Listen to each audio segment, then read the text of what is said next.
tentang hal-hal yang terpenting dalam menulis teks berita yang harus kita kuasai. Nah, apa itu? Yang pertama itu adalah unsur 5W1H. Nah, apa itu unsur 5W1H? Yaitu unsur yang harus masuk di dalam sebuah teks berita. Kenapa? Karena kalau sebuah teks berita itu belum memasukkan unsur 5W1H, itu berarti belum bisa dikatakan sebagai sebuah berita yang baik ya. Jadi kalian harus pahami dulu apa itu unsur 5W1H. Nah, untuk kalian yang belum paham apa itu unsur 5W1H, kalian bisa cek di video saya sebelumnya karena di situ sudah lengkap pembahasan mengenai unsur 5W1H-nya ya guys.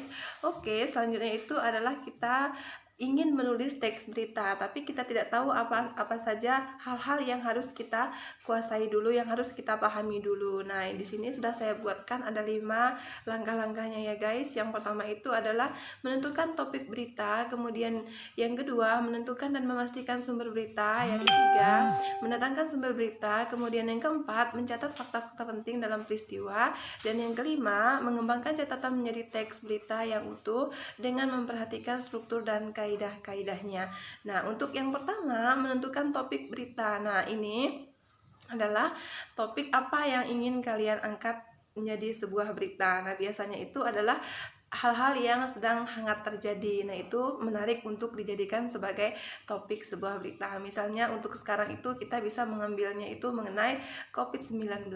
Misalnya diberi judul atau diberi topiknya itu COVID-19, kemudian judulnya itu bisa masuk ke klaster terbaru penyebaran COVID-19 di Indonesia. Misalnya bisa seperti itu ya guys. Kemudian yang kedua, menentukan dan memastikan sumber beritanya. Nah, kalau untuk topik tadi yang kamu ambil tentang COVID-19, berarti kamu harus memastikan dulu sumber berita itu betul atau tidak. Karena kalau berita yang kamu tuliskan itu tidak benar, itu bisa dikategorikan sebagai sebuah berita yang hoax ya guys.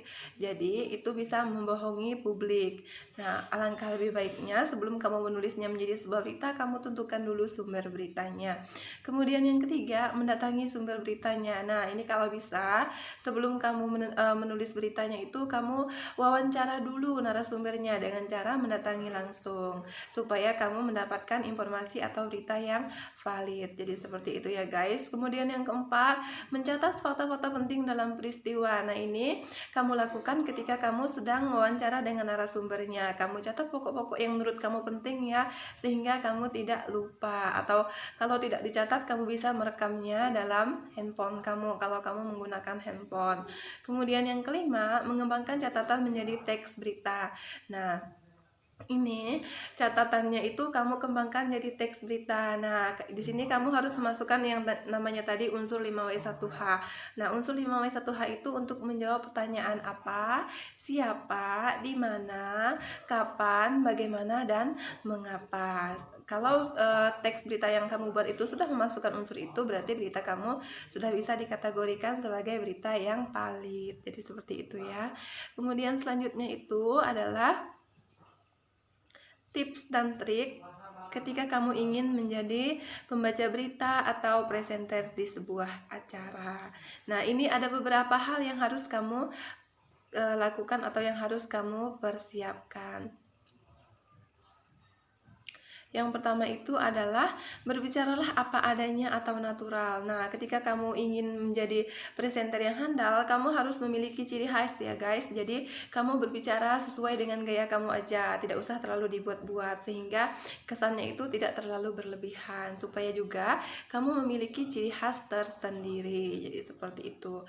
Kemudian untuk posisinya, untuk membaca sebuah berita itu kamu ambil posisi berdiri saja kalau menurut saran saya guys. Kenapa? Ketika kita berdiri itu biasanya rasa percaya diri kita itu semakin meningkat dan kita mengeluarkan suara itu pun gampang. Jadi seperti itu ya. Kemudian yang ketiga, perhatikan intonasi dan volume suara. Nah, ini juga merupakan hal yang penting guys. Kenapa? Karena intonasi itu merupakan suatu pertanda bahwa untuk kita bisa menegaskan sesuatu kepada orang lain. Misalnya intonasi kita itu memiliki penekanan pada satu kata, jadi orang memahami bahwa kita ada maksud di kata itu sehingga kita memberikan penekanannya. Jadi untuk menjadi presenter itu kita tidak boleh membacanya itu membaca datar saja ya guys, apalagi suara kita itu tidak kedengaran jelas. Jadi kita harus usahakan menggunakan intonasi yang baik, kemudian suara yang jelas, sehingga orang tertarik untuk menyaksikan berita yang kita sampaikan. Kemudian selanjutnya itu kita bisa melakukan kontak dengan audiens. Nah, bagaimana cara melakukan kontak dengan audiens, guys? Yaitu dengan cara kita bisa misalnya menatap ke layar sebentar. Itu sudah merupakan suatu kontak kita dengan audiens ya, guys. Kemudian yang kelima itu kita juga bisa menggunakan alat bantu visual. Nah, seperti diagram, gambar, dan lain-lain. Kemudian yang keenam itu kita harus melakukan persiapan secara matang, guys. Sebelum kita membaca sebuah berita itu kita harus melakukan persiapan yang betul-betul matang. Nah, itu dengan cara apa? Dengan cara kita latihan, belajar dari berbagai sumber itu bisa juga. Kemudian kalau kita latihan itu kita bisa sambil mengatur waktunya supaya kita tahu berapa lama sih waktu yang kita butuhkan ketika kita membacakan sebuah beritanya. Kemudian yang ketujuh itu adalah konsentrasi dan fokus pada topiknya. Nah, ini penting ya guys, tidak hanya untuk sebuah berita sih menurut aku. Kalau konsentrasi dan fokus itu harus kita lakukan di setiap pekerjaan yang kita inginkan hasilnya maksimal. Karena kalau kita sudah konsentrasi, kemudian kita sudah fokus melakukannya, mudah-mudahan hasilnya itu akan maksimal sesuai dengan harapan kita ya guys.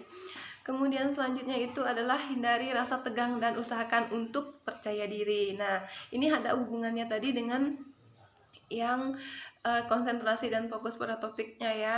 Jadi kita jangan terlalu tegang, karena kalau kita tegang di hadapan kamera itu orang juga akan tahu guys. Dari mana orang tahu? Dari gestur kita, dari mimik kita, itu semuanya akan kelihatan karena kamera itu pintar guys ya.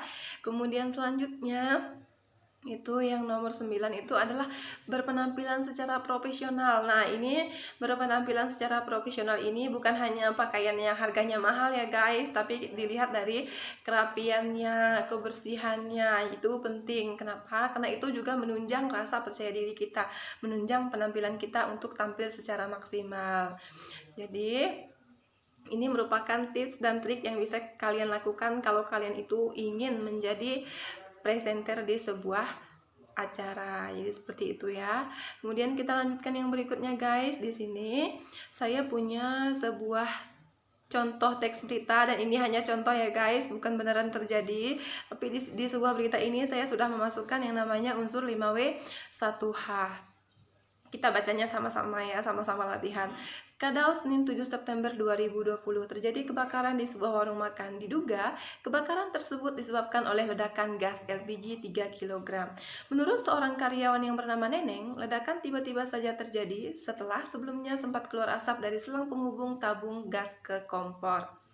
Beruntung, tidak ada korban jiwa dalam peristiwa tersebut, namun kerugian yang dialami Bu Ana sebagai pemilik warung diperkirakan mencapai ratusan juta rupiah.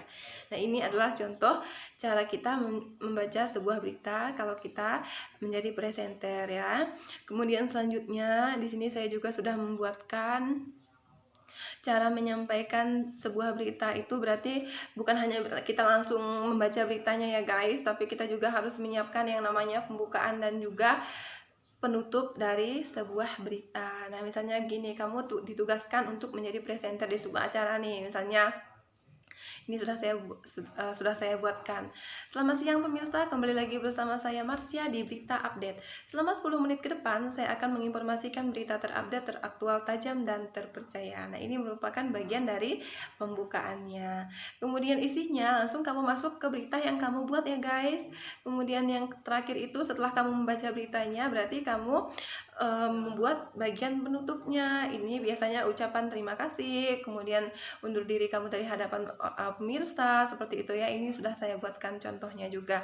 Demikian berita update terkini. Saya mewakili kerabat kerja yang bertugas mohon undur diri dari hadapan Anda. Selamat siang dan sampai jumpa.